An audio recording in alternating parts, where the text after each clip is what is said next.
Jour de vote au Gabon, 800 000 électeurs font leur choix ce samedi. Ils doivent désigner leur président. 8 candidats visent la fonction suprême. Première élection depuis le putsch d'août 2023.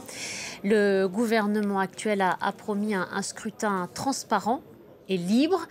Crédible et transparent, ce sont les termes choisis. Ismaël Obiangze, l'envoyé spécial de France 24 à Libreville.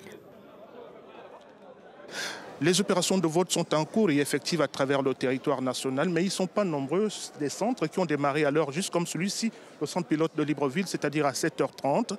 Le scrutin a démarré avec un léger retard par endroit, le temps de mettre en place le dispositif électoral et s'assurer de la présence effective des scrutateurs. En ce moment, les files d'attente commencent à devenir importantes devant les centres de vote, preuve de la détermination des Gabonais à pouvoir accomplir leur devoir civique.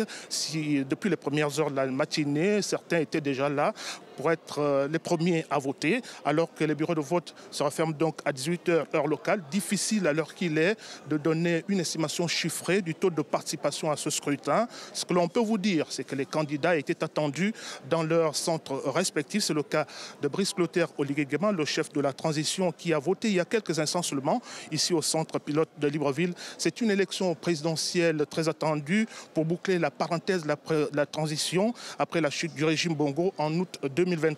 Le pays aspire donc à un retour rapide à l'ordre constitutionnel. Derrière cet enjeu, il y a donc des défis importants, réforme institutionnelle, relance de l'économie et l'amélioration des conditions de vie des populations. L'accès à l'eau et à l'électricité sont entre autres préoccupations des Gabonais aujourd'hui.